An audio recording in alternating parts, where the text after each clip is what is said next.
कार्यक्रम में उपस्थित भारतीय जनता पार्टी की प्रदेश की उपाध्यक्ष श्रीमती नीलम सोनकर जी, भारतीय जनता पार्टी के जिला के अध्यक्ष श्री ध्रुव सिंह जी, ऋषिकांत राय जी, जिला प्रभारी आजमगढ़ श्री देवेंद्र यादव जी,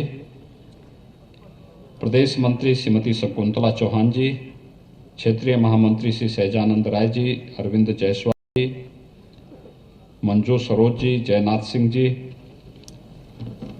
और उपस्थित आजमगढ़ जनपद से जुड़े भी सभी उपस्थित भाइयों बहनों, यूपीडा के सीईओ और अपर मुख्य सचिव गृह सेवनीश अवस्थी जी, आजमगढ़ कमिश्नरी के हमारे जो कमिश्नर हैं, यहाँ के डीआईजी, यहाँ के जिलाधिकारी, यहाँ के एसएसपी और अन्य यूपीडा से जुड़े हुए सभी अधिकारीगण, पूर्वांचल एक्सप्रेसवे ये पूर्वी उत्तर प्रदेश के विकास की संभावनाओं की एक आशा की किरण है। आज से 2.5 वर्ष पहले प्रधानमंत्री मोदी जी ने इसी आजमगढ़ में इस एक्सप्रेसवे का शिलान्यास किया था। अनुमान करिए कि पिछले 2-2.5 वर्ष के दौरान पूरी तस्वीर आपको बदलती हुई दिखाई दे रही होगी। यह आपके विकास की जो अपेक्षाएं थी, उन अपेक्षाओं पर पंख लगा करके विकास के साथ आप सबको जोड़ने का एक प्रयास है प्रदेश सरकार के द्वारा। और इस दिशा से आज मैं स्वयं भी इस एक्सप्रेसवे के निरीक्षण के कार्यक्रम के साथ गाजीपुर से ही चला हूं। गाजीपुर, मऊ, आजमगढ़ होते हुए फिर हम लोग आगे बढ़ रहे हैं। हम सबको इस बारे में ध्यान रखना होगा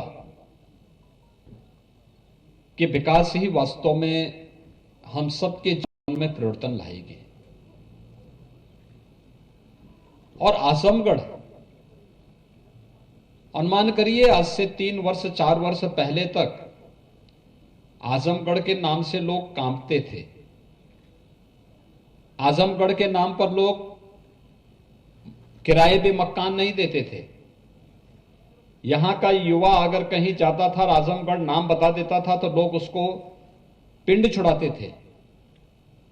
लेकिन अब आजमगढ़ विकास की एक नई आशा की किरण के साथ आगे बढ़ रहा है।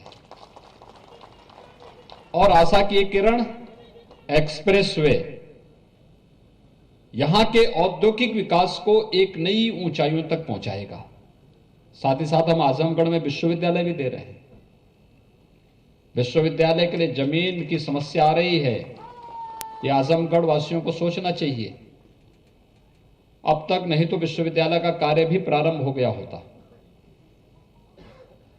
आजमगढ़, वाराणसी, जौनपुर, आजमगढ़, अंबेडकर होते हुए लुम्बिनी तक का जो एक हाईवे बन रहा है, ये भी आजमगढ़ होते हुए जा रहा है। अनेक बड़े बड़े हाईवे केंद्र और प्रदेश सरकार के द्वारा आजमगढ़ के साथ आजमगढ़ को ध्यान में रख करके बनाए जा रहे हैं।